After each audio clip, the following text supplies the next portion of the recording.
ഏതെങ്കിലും തരത്തിലുള്ള അതിക്രമം ബസ്സിൽ ഉണ്ടായിട്ടുണ്ടോ? വെറുതെ ഒന്നും പറയില്ലല്ലോ. ചേച്ചിയുടെ ആ ഒരു ചിരി കണ്ടോ? പറതിയിട്ടുണ്ട് കാണാൻ പറ്റില്ലെങ്കിൽ കണ്ണിൽ കൂടെ നമുക്ക് കാണാനൊക്കെ പറ്റും. അവിടെ ആ സന്തോഷവും കാര്യങ്ങളൊക്കെ. ഒരാൾ മരിച്ചത് പുള്ളിക്കൊരു വിഷയമല്ലെന്ന് തന്നെ നമുക്ക് ഈ ഒരു വീഡിയോയിൽ നിന്ന് തന്നെ വ്യക്തമാക്കാവുന്ന ഒരു കാര്യം തന്നെയാണ്. ഷിംജിതേ, നിങ്ങളുടെ ഭാഗത്ത് ന്യായം ഉണ്ടായിരുന്നെങ്കിൽ നിങ്ങൾ എന്തുകൊണ്ട് ആ വീഡിയോ ഡിലീറ്റ് ചെയ്തു? നമ്മുടെ ഇത് കാണുന്ന സ്ത്രീകളോട് ഞാനൊരു കാര്യം ചോദിച്ചോട്ടെ. നിങ്ങളുടെ ദേഹത്ത് ഇപ്പൊ ഞാനെന്ന് പറയുന്ന ഒരു വ്യക്തി വന്നിട്ട് സമ്മതമില്ലാതെ തൊടുവാണെങ്കിൽ നിങ്ങൾ ആ സ്പോട്ടിൽ തൊട്ടു ഇങ്ങനെയാണോ? ചെവുക്കുറ്റി നോക്കി നിങ്ങൾ എന്നെ അടിക്കത്തില്ലേ? നിങ്ങൾ അടിക്കുകയില്ലേ? പക്ഷെ ഇവിടെ ആ ഒരു രീതി ചിരിച്ചുകൊണ്ടിരിക്കുകയായിരുന്നു. ചിലപ്പോൾ അവിടെ ഭാഗത്ത് ന്യായം ഉണ്ടായിരുന്നെങ്കിൽ പോലും ആ ഒരു ചിരിയലോടെ ഇപ്പൊ കണ്ടില്ല, ഒരുത്തന്റെ ജീവിതം പോയി. ആ അച്ഛൻ, ആ അമ്മ അവസ്ഥ നിങ്ങളൊന്ന് ആലോചിച്ച് നോക്കുക. രാഹുൽ ഈശ്വരനെ പോലുള്ളവരൊക്കെ കൊണ്ട് പൈസ കൊടുത്തപ്പോഴും പല ആൾക്കാരും മോശമായിട്ടുള്ള രീതി കമന്റ്സ് പറഞ്ഞു. പിന്നെ ഫെമിനിസ്റ്റ് നമ്മുടെ ശ്രീലക്ഷ്മി അറക്കലിനെ പോലുള്ളവന്മാരും പിന്നെ ഐശ്വര്യ രാധാലക്ഷ്മി എന്ന് പറയുന്ന, സത്യം പറഞ്ഞാൽ അവർക്ക് പറയാൻ വാക്കുകളില്ല. അതുപോലത്തെ വൃത്തിയായിട്ട രണ്ട് ആൾക്കാർ. ഐശ്വര്യ രാധാലക്ഷ്മി വന്നിട്ട് പറഞ്ഞിട്ട് ആ അച്ഛന്റെ ഇരിപ്പ് കണ്ടപ്പോൾ എനിക്ക് മനസ്സിലായ ഒരു കാര്യം, ആ മകൻ ആ തെറ്റ് ചെയ്തു എന്നുള്ള രീതിയിലാണ് ഐശ്വര്യ രാധാലക്ഷ്മി പറഞ്ഞത്. ഇവർക്ക് സപ്പോർട്ട് ചെയ്യാൻ യൂട്യൂബർ ചെലുത്താൻ ഇവരെ ഇവരൊക്കെ എന്തിട്ട് വിളിക്കണമെന്ന് പോലും എനിക്ക് അറിയത്തില്ല സത്യം പറഞ്ഞാൽ. ഇവർക്ക് സപ്പോർട്ട് ചെയ്യാൻ ഇതുപോലുള്ള കുറെ ആൾക്കാരുണ്ടായിരുന്നു. ആ പാവം പിടിച്ച വീടിന്റെ അവസ്ഥയും കാര്യങ്ങളും ഒക്കെ എല്ലാവരും മോശമായിട്ടുള്ള ഇതുപോലുള്ള കുറെ ആൾക്കാർ.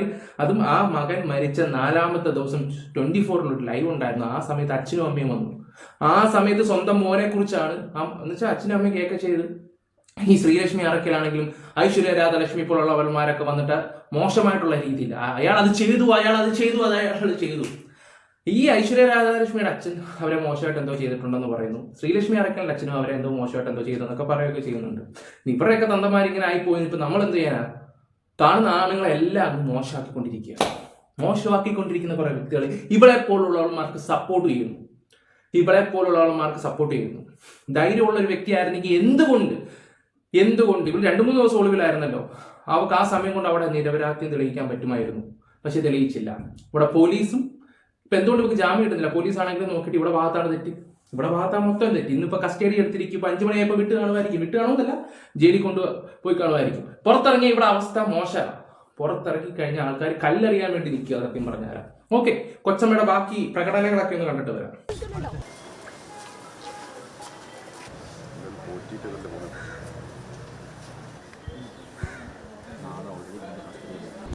ഇല്ല, ഒന്നും പറയില്ല.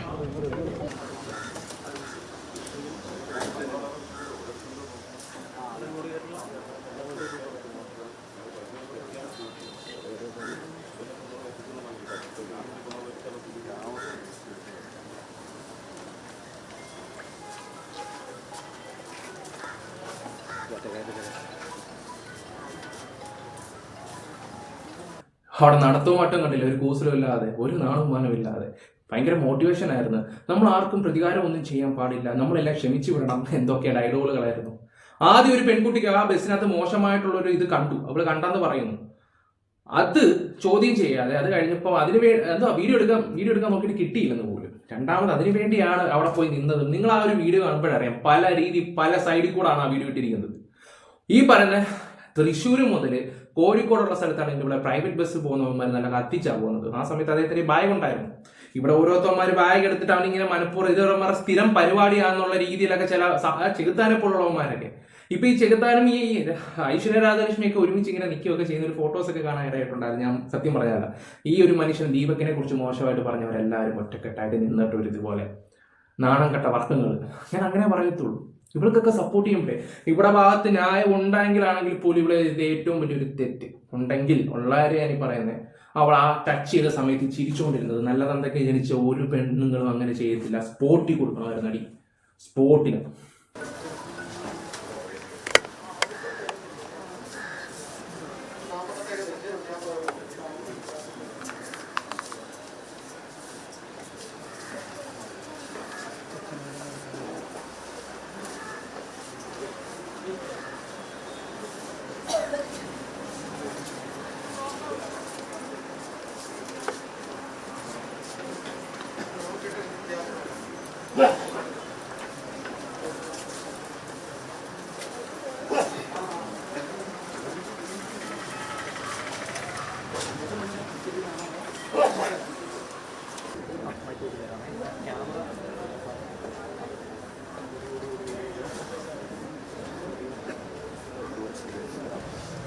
ഒരു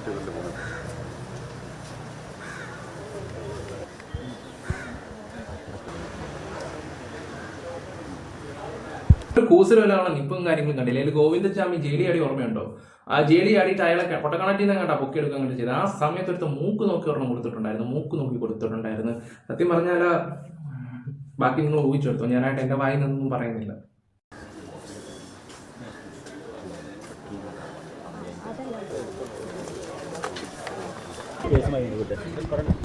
ഇല്ല, ഒന്നും പറയണ്ട. അതെ, പരാതിയിൽ ഉറച്ചു നിൽക്കുന്നുണ്ട്.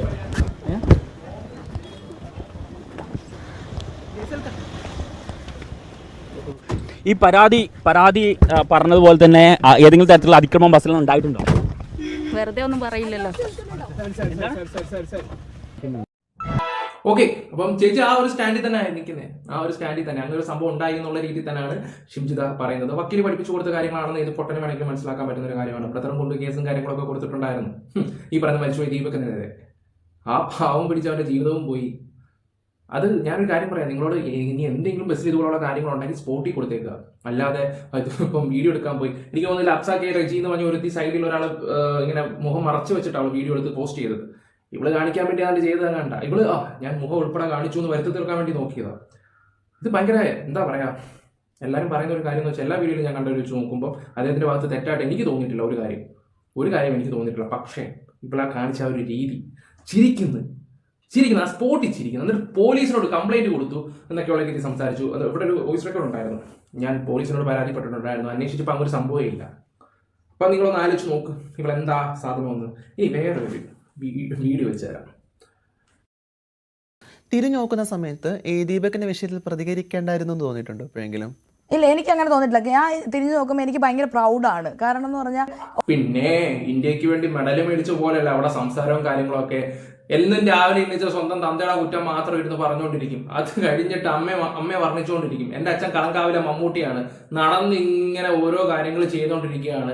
എൻ്റെ അച്ഛനെ എനിക്ക് ഓർമ്മ വന്നെന്നൊക്കെ പറഞ്ഞ് നടക്കുന്ന ഇവളെ പോലുള്ളവരെയൊക്കെ ഇന്റർവ്യൂ ചെയ്യാൻ, ഇവളെ പോലുള്ളവരെയൊക്കെ പിടിച്ചിരുത്തി സംസാരിക്കുന്ന ഉള്ള ആൾക്കാരെ രണ്ടെണ്ണം പൊട്ടിക്കണം. ഇവക്കൊക്കെയാണ് മാർക്കറ്റ് ഈ കാലത്തൊക്കെ. കാരണം ഞാനൊരു കാര്യം പറയാം, 1000 പേര് ഒരാൾക്ക് വേണ്ടി സപ്പോർട്ട് ചെയ്ത് കഴിഞ്ഞാൽ അതിൽ ഒരാൾ വന്നിട്ട് നെഗറ്റീവ് പറഞ്ഞ ആൾക്കാരെ നെഗറ്റീവ് പറഞ്ഞിട്ടേ പോകത്തുള്ളൂ.